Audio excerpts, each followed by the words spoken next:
So all our input components are ready. Now let's start building our login form.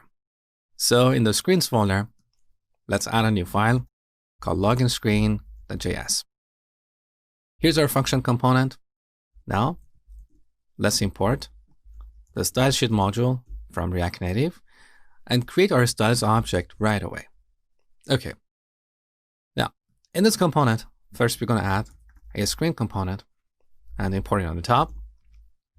So import screen from, we go up to our components folder and load the screen module. Now inside this screen component, first we need to render our logo. So here we need an image component. I'm going to set the source to require.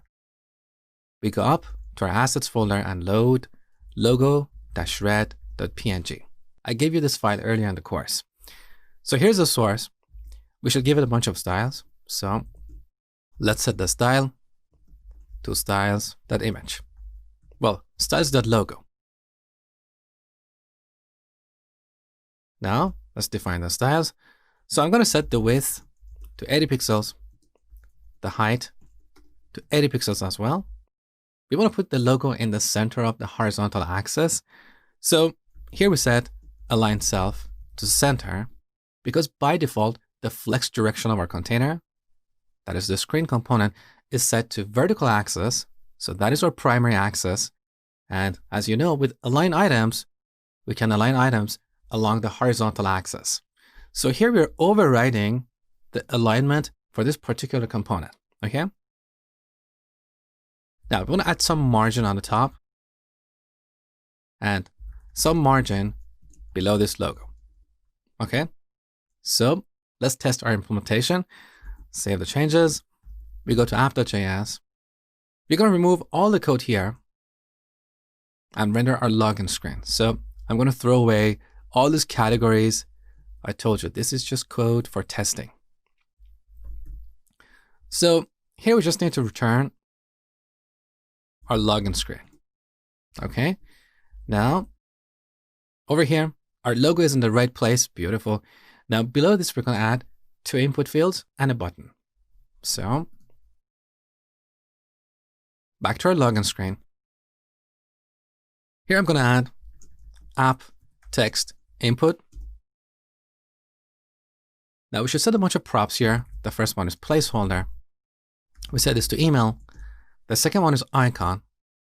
I want to put that before placeholder. So all these props are sorted. So I'm going to set the icon to email. We should also set auto capitalize to none. So with this, the first letter of our email is not going to get capitalized. Okay. We should also set autocorrect to false, because we don't want iOS or Android to correct our spelling. So what else do we need here? Next, we need to set keyboard type.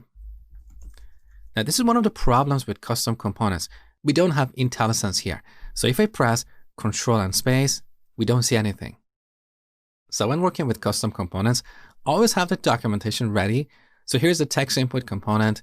Let's take a look at the keyboard type prop. So I'm going to set this to email address. This makes it easier to type an email address. So back to our code. We're going to set the keyboard type to email-address. And finally, the last prop I'm going to set here is text content type. This only works on iOS. When we set this to email address, iOS will be able to autofill this field from the keychain. So this is our first input field. After that, we need another input field for our password. So what props do we need here? Well, first we're going to set auto capitalize to none, because we don't want iOS or Android to automatically capitalize the first letter. Next, we set autocorrect to false. The reason is obvious. For the icon, I'm going to use the lock icon. We're going to set the placeholder to password. We're going to set the text content type prop, which only works on iOS, to password. Again, with this, iOS will be able to autofill this field from the keychain. And finally, we're going to set secure text entry to true. Or as I told you before, we can use the shorthand syntax So we can only type the prop name. So once again, note that I have sorted these props. This makes it easier to read this code. If you're looking for a particular prop, we can quickly see if it's in the list or not. Now let's add our login button. So right after that, we're going to add app button. I'm going to set the title to login. And for onPress, for now, we just want to log something to the console. But what are we going to log? Well, we need to add two state variables to our form. These variables represent the values in these input fields. So once again, we're going to use our state hook. Use state.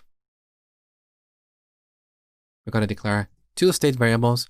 The first one is username or email. That's what I used here. And the second one is password. Password and set password. Let's make sure that auto import worked here. There you go. So useState is imported from React. Beautiful. Now we need to handle the onChangeText event of these input fields. So whenever the user types something here, we update our state variables. So right after keyboard type, I'm going to set onChange. Look, again, we don't have IntelliSense. So that's the problem with these custom components. Hopefully this will improve in the future. So onChangeText, here we pass a function that takes the text, and here we call set email to this text. One more time. OnChangeText, we set it to a function, and here we call set password. Okay. Finally, when the user tries to log in, we want to log the email and password. So email and password. This is purely for testing. So let's test our app. Here's what we get. It looks pretty good to me. The only problem we have here is the lack of padding. We'll fix that in a minute. But before we do that, let's type something here. So programmingwithmosh@gmail.com and password is 123. So log in. Now look at the terminal. So we have the email and the password. Beautiful. So finally, let's add a style for our container. We're going to give this a padding of 10 pixels. And then we're going to apply this on the top. So here's our screen. We set the style to styles.container. Let's have one more look. Okay, I'm pretty happy with this. Next, we're going to talk about a popular library for building forms.